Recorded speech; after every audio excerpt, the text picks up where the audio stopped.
See here now to study the dielectrics. Okay, before going to dielectric, you have to know that what is meant by electrostatics. It is a branch of physics which deals with the charge at rest. Okay, this is the definition of the electrostatics. Electrostatics is the branch of physics which deals with the charge at rest. Okay, now next we have to go to the dielectrics. What is meant by dielectrics? Dielectric is an insulating material in which all the electrons are tightly bound to the nuclei of the atom. Means there is no free electrons to carry the current.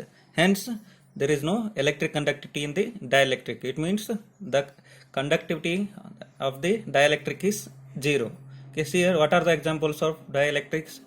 All the insulating materials are the examples for the dielectric, because dielectric is an insulating material. So examples are glass, mica, plastic, rubber, etc. These are all the examples of the dielectrics. Okay, now you have to classify this dielectric molecules into two types. First one is non-polar molecules and second one is the polar molecules. Okay, first one is we have to study non-polar molecules. The molecules in which center of gravity of first two charges, that is center of positive charges means proton, is coincide with the center of gravity of the negative charges. Negative charges are an atom, that is electron.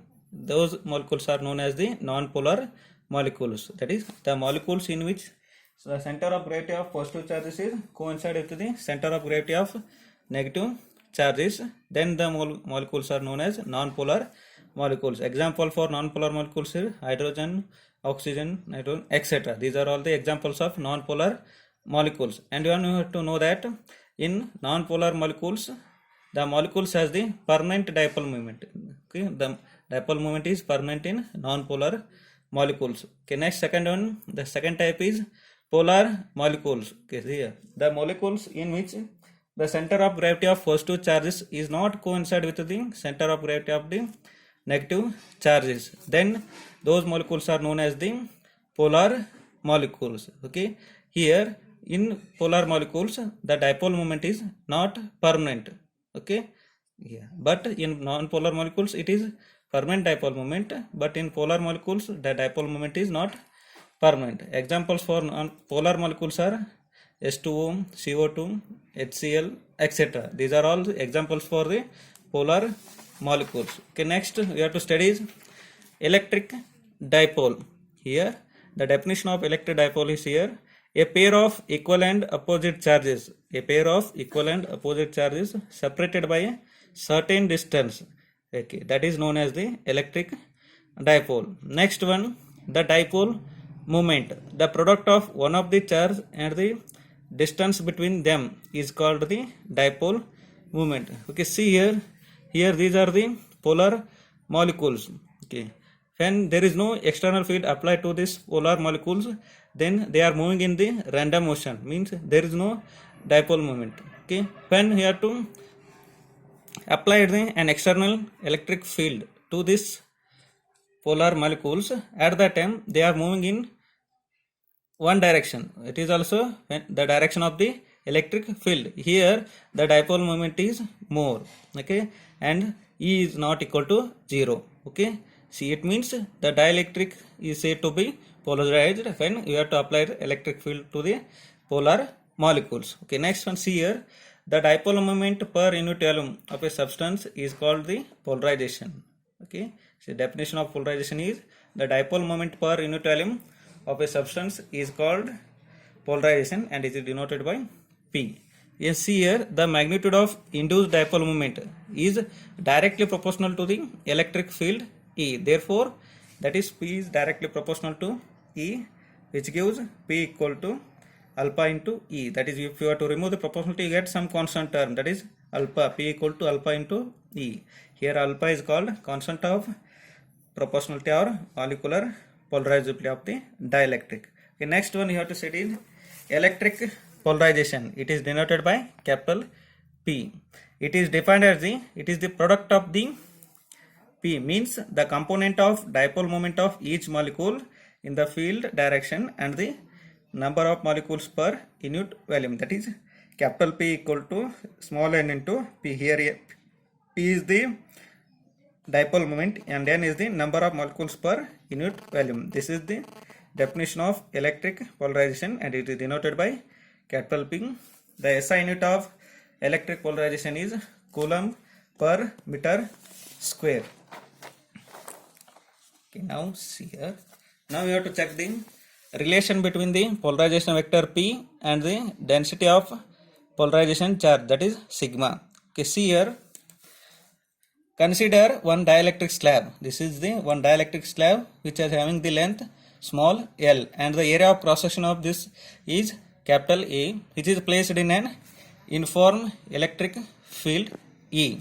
Okay, means consider one dielectric slab of length L, and the area of this one is capital A, which is placed in the electric field E. Then the induced charges are developed, means a pair of charges are developed on either side of the dielectric slabs. Here one side and this is one side. Okay, therefore here let sigma P be the density of polarization charge on the surface P. The polarization vector is P. Therefore dipole moment of the slab, means dipole moment of this dielectric slab is equal to P into A into L. That is, P is the polarization vector, and A is the area of that one, and L is the length of that slab.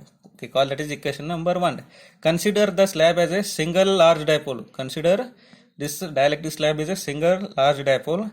At that time the charge on the surface is Qp equal to sigma P into A. Here, therefore here dipole moment of this one is equal to charge into length. Charge of this one is sigma P into A into length of dielectric slab is L. Therefore dipole moment equal to sigma P into A into L. Call that is equation number 2. Comparing the equation 1 and 2, both are dipole moment. Therefore P into A into L is equal to sigma P into A into L. Here AL cancel, remaining term P equal to sigma into P. This is the relation between polarization vector P and the density of the polarization charge, that is sigma P. Okay, now we have to study the Gauss law in dielectrics.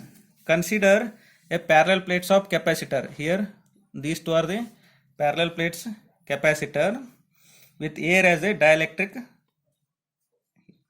and between these two plates let capital A be the area of the each plate, that is each plate area is A, and plus Q and minus Q be the charge on the plates, plus Q and minus Q charge on the plates, and E naught be the uniform electric field. E naught be the uniform electric field between these two plates.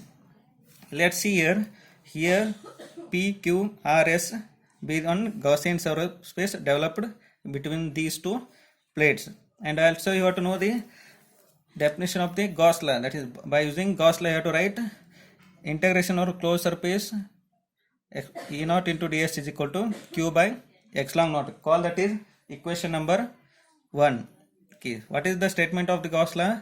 The total electric flux linked with a closed surface is the 1 by epsilon naught times the net charge enclosed by the closed surface. That is, integration of closed surface E naught into ds equal to E into A, which gives E naught into A, because the value of this one is Q by epsilon naught. Therefore E naught into A equal to Q by epsilon naught. Therefore E naught, A take the RHS side, E naught equal to Q divided by E naught into A. E naught equal to Q divided by epsilon naught into A. Call that is equation number 2. Okay, see here.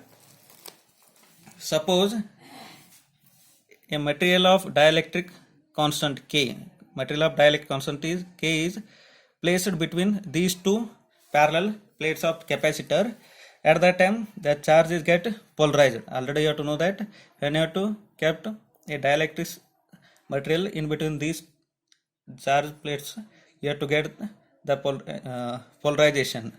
Okay, therefore see here, a negative charge minus Q dash is induced on the one side, and plus Q dash is induced on the another side of the dielectric. Therefore the charges minus Q dash and plus Q dash on the capacitor plates are called free charges. minus q dash and plus q dash are the known as free charges. Okay, see here, these induced charges produce their own electric field. These induced charges, they have their own electric field which opposes the external electric field E naught. Okay, therefore let's see here, E be the resultant electric field within the dielectrics. E be the resultant electric field within the dielectric. Then the net charge on the Gaussian surface, that is q minus q dash, that is Gaussian surface, the net charge is q minus q dash. Therefore by Gauss law you have to know the statement, integration over closed surface E into ds equal to q by a. Here q is q minus q dash divided by epsilon naught. Call that is equation number 3. Therefore take this integration over closed surface E into ds equal to EA, which is equal to q minus q dash divided by epsilon naught. Take this a RHS side, E equal to q minus q dash divided by epsilon naught a into a. Call that is equation number 4. Okay, now you have to know the definition of the dielectric constant. Can be defined as the ratio of the external electric field is E naught to the resultant field between these two plates. Resultant field you have to take E, external field is E naught. Therefore dielectric constant is denoted by K equal to E naught by E, means it is the ratio of the external electric field strength E naught to the resultant electric field between the plates, that is E. This is the K. Now therefore K equal to epsilon naught by E. Therefore E equal to E naught by K, which gives, put the value of E naught. E naught is equal to Q by epsilon naught A. Therefore E equal to Q divided by K into epsilon naught into A. Now substitute E value, this E value in equation number 4. Okay, put this E value in equation number 4. Okay, that is Q divided by K epsilon naught A equal to K, Q minus Q dash divided by epsilon naught into A, because in equation 4 you have to know that E equal to Q minus Q dash divided by epsilon naught into A. Put E value is here, there put this here, Q by K epsilon naught A is equal to Q minus Q dash divided by epsilon naught into A. Epsilon naught A cancel, remaining term Q minus Q dash is equal to Q by K. Now put this Q minus Q dash value in equation number 3. Therefore integration over closed surface E into ds is equal to Q divided by K into epsilon naught. Take this K this side, therefore integration over closed surface K into E into ds, which is equal to Q by epsilon naught.